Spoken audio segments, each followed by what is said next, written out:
Surja Edh-Dhariyat, Mekase, 60 vargje. Bismillahirrahmanirrahim. Me emrin e Allahut, të gjithë mëshirshmit, mëshirëplotit.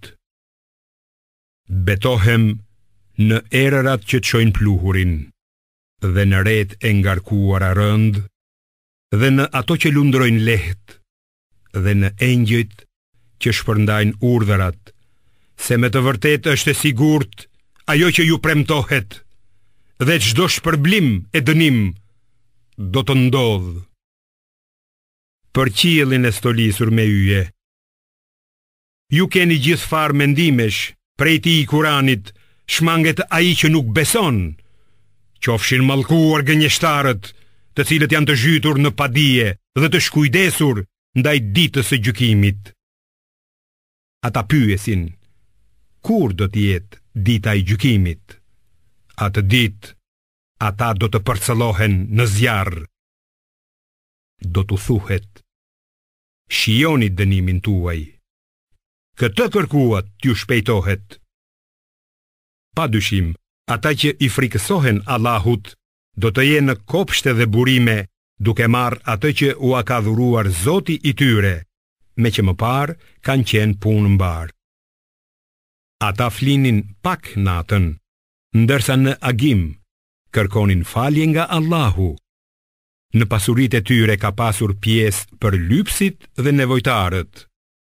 Në tokë ka shenja për ata që besojnë me bindje, po edhe në vete tuaja, a nuk e shihni vallë? Në qiell është furnizimi juaj dhe gjithçka që ju është premtuar.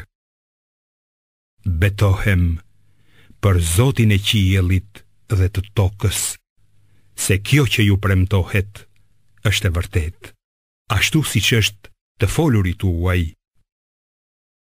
A e ke dëgjuar historinë e mysafirëve të nderuar të Ibrahimit? Ata hynë tek ai e i thanë, paqe, dhe ai u tha, paqe, o njerëz të panjohur. E pa u vënë re, ai shkoi te njerëzit e shtëpisë dhe solli një viç të majm. Pastaj u afroi atyre e u tha, a nuk pa hani? Dhe ndjeu frikë prej tyre, por ata i thanë, mos u frikso, dhe i dhan lajmin e mirë për një djalë të dijshëm. Atëherë erdhi gruaja e tij që duke thërritur dhe rrahur fytyrën tha, vallë, a mundem të lind unë plaka shterp? Ata thanë, kështu ka qenë vullneti i Zotit tënd, ai është vërtet i urtë dhe i gjithdijshëm. Ai i pyeti, cili është qëllimi juaj, o të dërguar? Ata thanë, ne jemi dërguar te një popull keqbërës, për të hedhur mbi ta gur prej balte të pjekur, të shënuar te Zoti yt, për ata që e kalojnë kufirin në të këqija. Ne i nxorëm të gjithë besimtarët që ishin në atë qytet, ndonse aty gjetëm vetëm një shtëpi muslimane, dhe në të lam shenjë për ata që i frikësohen dënimit të dhëmshëm. Edhe në historinë e Musait ka mësim, kur ja dërguam faraonit me provë të qartë. Ai, faraoni, u shmang nga besimi, së bashku me komandantët e vet dhe tha, Musai është magjistar ose i çmendur. Ne e kapëm atë me ushtrinë e tij dhe e hodhëm në det. Ai e meritoi. Mësim ka edhe në historinë e fisit Ad, kur i dërguam erën shkatërruese, e cila nga do që kaloi, nuk kurseu asgjë duke i kthyer në kalbësira. Edhe te fisi Themud ka mësim, kur i u tha antarëve të tij, kënaquni një farë kohe. Ata u treguan mendje mëdhenj ndaj urdhrave të Allahut. Pastaj i goditi rufeja ndërsa e shihnin, por nuk mundën as të ngriheshin, as të mbroheshin prej dënimit. Mësim ka edhe te populli i Nuhut, që e shkatëruam shumë kohë më parë. Me të vërtet, ai ishte popull i pabindur. Ne e kemi ndërtuar qiellin me fuqinë tonë dhe ne e zgjerojmë atë. Edhe tokën e kemi shtruar. Sa shtrues të mrekullueshëm që jemi. Dhe nga çdo gjë, ne kemi krijuar dy palë në mënyrë që ju të vini veshin.